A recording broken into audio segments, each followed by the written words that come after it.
Coucou!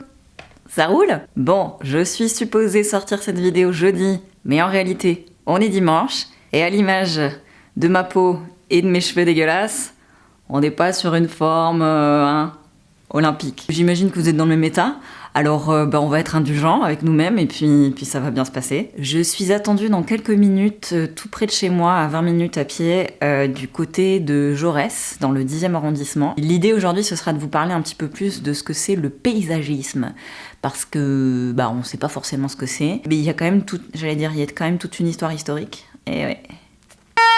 Il y a quand même toute une histoire des origines qui sont assez intéressantes à connaître. Et puis ça nous fera comprendre un petit peu pourquoi il y a pas grand-chose de comestible dans les parcs publics. On se pose pas assez la question, mais pourquoi on voit pas de pommiers et de cerisiers dans les parcs publics?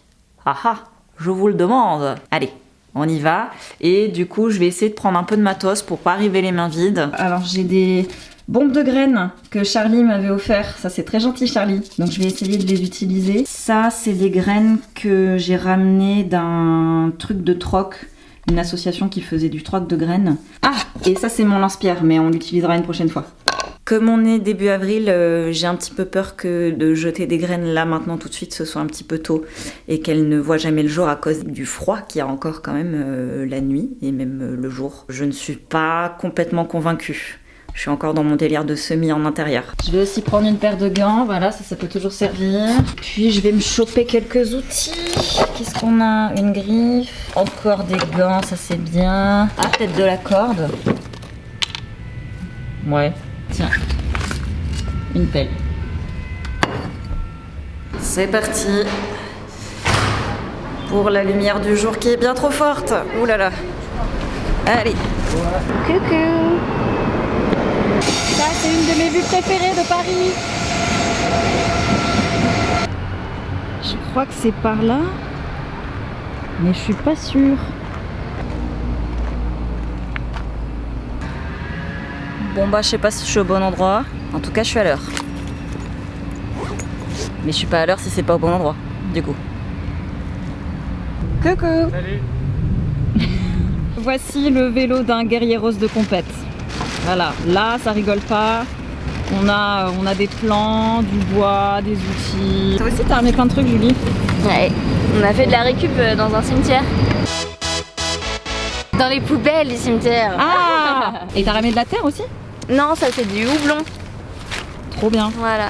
Allez, c'est parti. Ah putain, il y en a encore dedans, mais finissez au moins vos bières. Ça c'est dégueu. Oh non, de la liqueur de menthe, sans déconner, respectez-vous les gars. Les grosses agaves, bon là on a du matos. Pas des agaves, on peut les mettre dans des coins où ça pique un peu aussi pour éviter que les gens circulent trop. En fait, il y a vraiment une espèce de limite où on voit qu'on a moins jardiné et du coup on peut aussi, vu qu'on a pas mal de plantes, commencer à aller coloniser un peu l'autre bout. Mais qui vois-je? Bonjour. Tu sais que les gens se souviennent de toi? C'est normal, j'ai choqué tout le monde avec mes paroles, mais je voulais réveiller la France. Est-ce que tu vas la réveiller dimanche aujourd'hui là? Non, je pense pas là. Tu plantes quoi? C'est de la menthe. On fait une petite cuvette autour, qu'elle puisse avoir de l'eau. Et toi tu plantes quoi, Gab? C'est un houblon celui-là. Ça va être une grimpante qu'on va faire pousser sous le lampadaire là. Je pense que ça va même atteindre jusqu'en haut. On va voir si on arrive à récolter après, mais on aura peut-être du houblon. Enfin notre bière. Yeah. Tu vois, je passais très souvent pour aller boire des coups au point éphémère et puis j'avais jamais fait gaffe à ton jardin. Ouais, mais on le voit pas beaucoup. En fait, dans la descente là, il est pas très visible. Même s'il y a les arbres et tout, je sais pas, les gens, personne ne le voit en fait. C'est ouf. Ça fait combien de temps? On a commencé il y a, j'arrive jamais à me rappeler, mais peut-être 4 ans, un truc comme ça. Puis on a refait plusieurs fois le jardin quand même parce qu'il y a eu pas mal de... Enfin, voilà, il vit, c'est dans l'espace public, il n'y a pas de barrière, le terrain il est super sec et tout. Bon, déjà peut-être qu'on peut revenir sur la base, qu'est-ce que c'est le paysagisme? En gros, il y a le métier de paysagiste qui englobe à la fois ce qu'on appelle architecte paysagiste, ingénieur paysagiste, etc., qui travaillent plus sur des grandes échelles, c'est très proche de l'urbanisme. Et après, il y a le paysagiste qui est aussi appelé en fait jardinier quoi. Du coup, moi je suis ingénieur paysagiste et paysagiste jardinier. En fait, tout le monde est un peu paysagiste quoi, à partir du moment où tu t'appropries l'espace public, que tu transformes ce paysage en fait. Je pense au jardin à la française, tu vois, des trucs très carrés, le jardin de Versailles. Et j'ai l'impression que c'est un truc qu'on a gardé en héritage dans les jardins publics.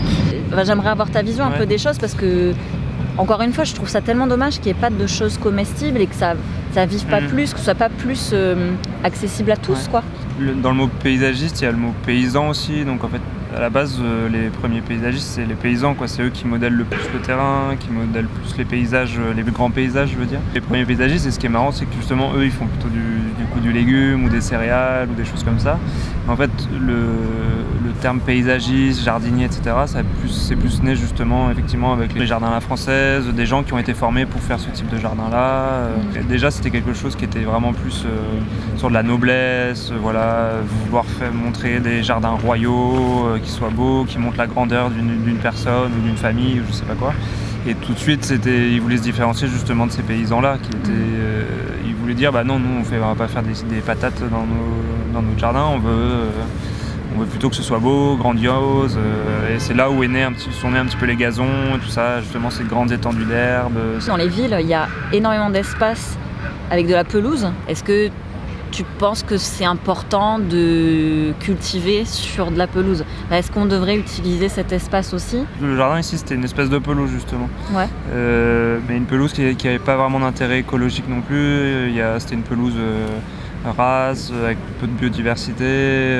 Du coup, on a mis ici il y a un pêcher, il y a plein de pommiers, il y a des poiriers, il y a plein de plantes comestibles, des groseilliers. Enfin, là, c'est sûr que nous, on est parti à fond sur du comestible. Je pense du coup que c'est plutôt ces terrains-là où il y en a plein en fait en ville, des lieux où il y a de la terre, où il y a moyen de faire des jardins qui sont pas exploités du tout. Et c'est sûr que c'est souvent des terres qui sont assez bonnes aussi dans les parcs. Mais oui. Il y aurait moyen d'y produire carrément autre chose. J'ai une question très très naïve. Si on vivait dans un monde où tous les gens qui ont un peu des espaces comme ça, avec de la bonne terre en ville, on pouvait enfin les exploiter pour cultiver, attention, est-ce que tu penses qu'on arriverait à s'autosuffire? Non, je pense qu'il n'y aurait pas assez. C'est une ville super dense, Paris. Au-delà de ça, je pense que le deuxième problème, c'est que ça ne se ferait pas du jour au lendemain et qu'en fait tout le monde est déconnecté de ça. Ça demande déjà en fait pas mal de remise en... On a très peu de cours de jardinage à l'école. Avant même d'avoir des espaces, il faudrait d'abord former les gens pour qu'ils sachent les utiliser en gros. Après, nous, c'est ce qu'on fait par exemple avec Guérilla Gardening. L'idée, c'est de montrer des techniques assez simples et de donner confiance aux gens. Et après, voilà, c'est une histoire de rendement aussi. Si tu veux être en autosuffisance, il faut avoir des plantes qui produisent quand même de la quantité. Donc, merci Gabi. De rien. C'était très intéressant et puis je suis contente d'avoir passé mon dimanche non pas dans un lit à ramasser, moins de canettes de bière, plus de houblon. Ouais. C'est ça en gros. Finalement, c'est un cycle. Ouais. À la prochaine. Ouais, ça marche. Tchuss. Salut.